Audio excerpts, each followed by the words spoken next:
الحمد لله رب العالمين، والصلاة والسلام على خاتم الأنبياء والمرسلين وعلى آله وصحبه ومن تبعهم بإحسان إلى يوم الدين، أما بعد۔ میرے اسلامی بھائیوں اور بہنوں، تفسیر کے اس درس میں آج ہمارے ساتھ سورۃ ہود آیت نمبر 37 سے آیتیں ہیں۔ سب سے پہلے ہم ان آیتوں کو سن لیتے ہیں۔ اللہ سبحانہ و تعالی کا ارشاد ہے، اعوذ باللہ من الشیطان الرجیم، بسم اللہ الرحمن الرحیم، واصنع الفلک بأعیننا ووحینا ولا تخاطبنی فی الذین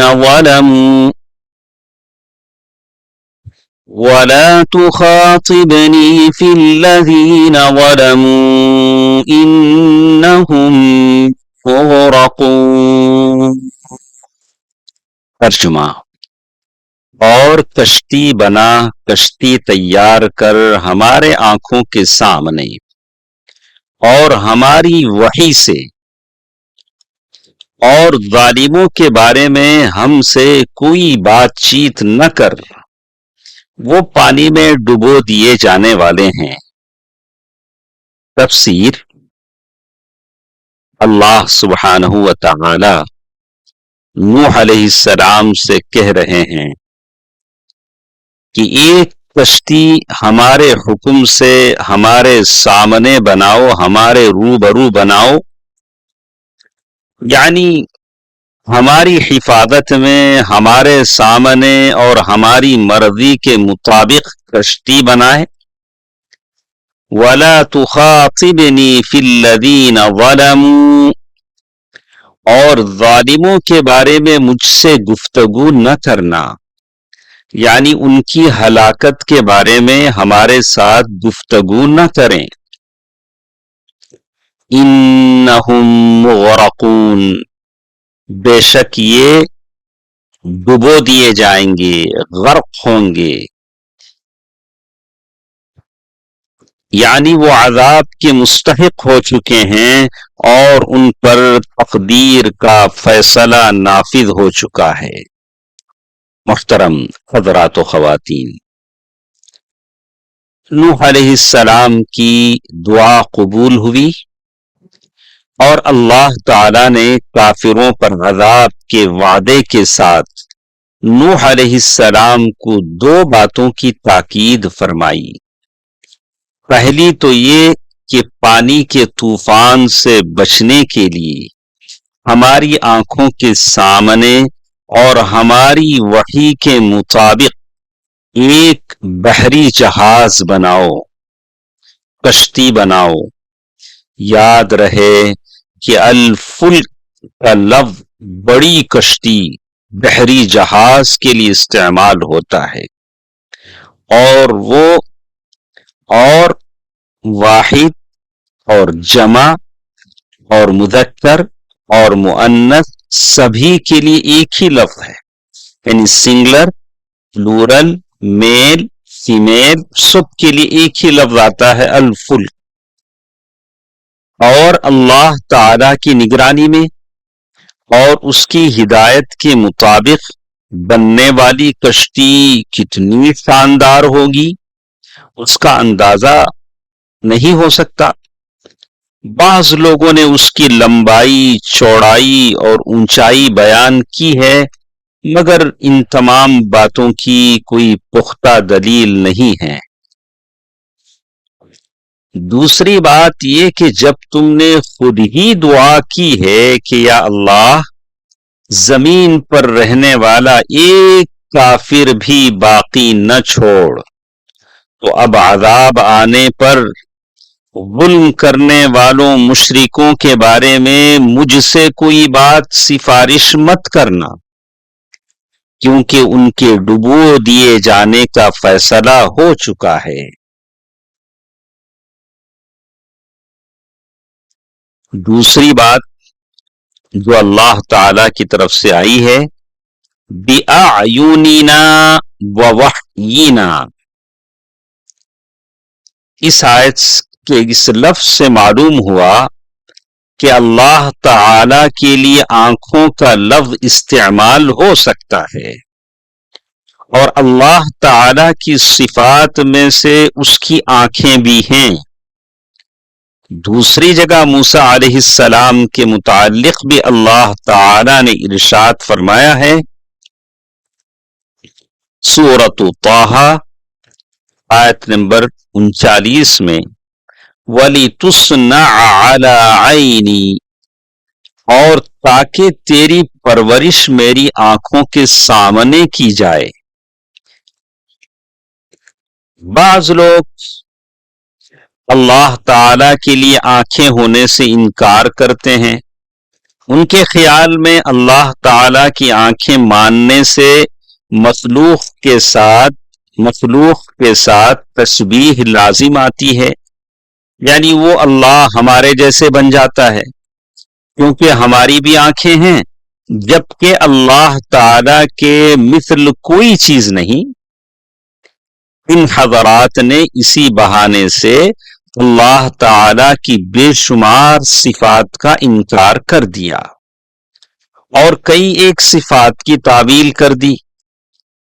مثلا اللہ تعالی کے چہرے، ہاتھ، پنڈلی، کان اور آنکھ کا، اللہ کے اترنے، چڑھنے، سننے، بولنے، دیکھنے، خوش ہونے اور ناراض ہونے کا انکار کر دیا، یا اپنے پاس سے کوئی اور مطلب بیان کر دیا، یا کہا کہ ہمیں معلوم ہی نہیں ان کا کیا معنی ہے۔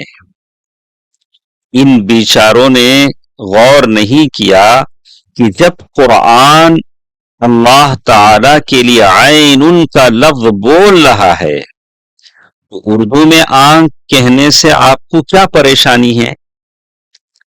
بعض حضرات نے اس کا ترجمہ کیا، ہماری نگرانی میں کشتی بنا۔ چلیے یہ بھی درست ہے، مگر اس کے لیے آنکھوں کے انکار کی ضرورت نہیں ہے، بلکہ وہ نگرانی بھی آنکھوں کے ساتھ ہی تھی۔ بِأَعْيُنِنَا کا ترجمہ نگرانی کریں، پھر بھی مشابہت والا اعتراض ختم نہیں ہوتا، کیونکہ انسان نگرانی بھی کرتا ہے، یہ بھی مشابہت ہو گئی۔ ان کو چاہیے تھا کہ جو کچھ اللہ تعالی نے فرمایا اس پر ایمان رکھتے اور اس مشکل کا حل جو اللہ تعالی نے خود فرمایا ہے اس کو تسلیم کرتے۔ چنانچہ اللہ تعالی نے خود فرما دیا، لَيْسَ كَمِثْلِهِ شَيْءٌ وَهُوَ السَّمِيعُ الْبَصِيرُ، سورۃ الشورى آیت نمبر 11۔ اس کے مثل کوئی چیز نہیں، اور وہی سب کچھ سننے والا، سب کچھ دیکھنے والا ہے، اس کے مثل کوئی چیز نہیں۔ اس کے باوجود وہ سنتا بھی ہے، دیکھتا بھی ہے، سمع اور بصر بھی رکھتا ہے، مگر اس کا سننا، دیکھنا، ہنسنا، غصے ہونا، اترنا، چڑھنا، بولنا، اللہ کے کان، اللہ کی آنکھیں، اللہ کی پنڈلی، سب کچھ ہونے کے باوجود کوئی چیز مخلوق جیسی نہیں۔ اگر ہم اس حد تک چلے جائیں کہ مخلوق پر بولا جانے والا کوئی لفظ اللہ تعالی پر بولا جا ہی نہیں سکتا، تو پھر ہم اپنے اللہ تعالی ہی کو گم کر بیٹھیں گے، کیونکہ ہم زندہ ہیں، موجود ہیں، علم رکھتے ہیں۔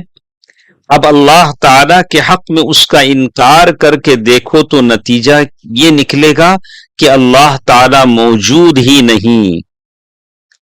ایسے خبیث عقیدے سے اللہ کی پناہ۔ یقیناً ہم زندہ اور موجود ہیں، اور اللہ تعالی بھی زندہ اور موجود ہے، مگر ہماری زندگی اور وجود اللہ کی زندگی اور وجود سے کوئی مشابہت نہیں رکھتی۔ اس کی زندگی اور وجود اللہ کی شان کے لائق ہے۔ اللہ ازلی ہے، اللہ ابدی ہے، اللہ لا محدود ہے، اللہ کسی کا محتاج نہیں، اور ہمارا وجود اور زندگی فانی ہے، محدود ہے، اور اللہ کے ہم محتاج ہیں۔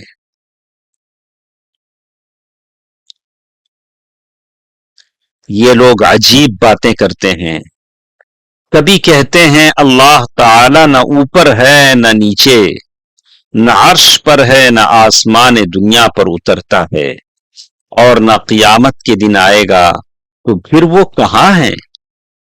کہتے ہیں یہ پوچھنا ہی منع ہے، وہ نا مکاں میں سے ہے، وہ نا مکاں میں ہے نہ لا مکاں میں، پھر بھی کہتے ہیں وہ ہر جگہ ہے، کبھی کہتے ہیں کہیں بھی نہیں۔ اللہ کے بندو، جو کچھ تعارف اللہ تعالی نے اپنا خود کروایا ہے وہ ہر صورت مانو، مگر یہ کہو کہ اس کی آنکھیں، کان، چہرہ، اترنا اور چڑھنا وغیرہ سب کچھ ہے، مگر مخلوق میں سے کسی کی طرح نہیں، بلکہ وہ اسی طرح ہے جیسے اس کی شان کے لائق ہے۔ اصل میں یہ لوگ اللہ کی صفات پر ایمان لانے سے اس لیے محروم ہوئے کہ انہوں نے اس کے چہرے، آنکھوں، ہاتھوں اور سننے اور دیکھنے وغیرہ کو اپنے جیسا سمجھا، اس لیے انکار کر دیا۔ اگر وہ اس حقیقت کو سمجھ لیتے اور اس پر ایمان رکھتے کہ اللہ تعالی نے اپنے متعلق جو جو الفاظ بولے ہیں سب حق ہے، مگر مخلوق میں سے کسی کے مشابہ نہیں ہیں، تو وہ ایمان سے ہاتھ نہ دھوتے۔ اللہ تبارک و تعالی نے آخر میں کہا وَلَا تُخَاطِبْنِي فِي الَّذِينَ ظَلَمُوا، اس سے مراد مشرک ہیں، کیونکہ شرک سے بڑی ناانصافی کوئی نہیں۔ نوح علیہ السلام کی بیوی اور ایک بیٹا مشرک تھے، اللہ تعالی نے پہلے ہی ان کے حق میں کسی بھی قسم کی بات کرنے سے منع فرما دیا، کیونکہ مشرک کی نجات کی کوئی صورت نہیں۔ اللہ تعالی شرک سے ہم تمام کو بچائے رکھے، اسی لیے کہتے ہیں کہ شرک گناہ کبیرہ سے بڑا ہے۔ اللہ تعالی ہم سب کو موحد بنائے رکھے، آمین۔ السلام علیکم ورحمۃ اللہ وبرکاتہ۔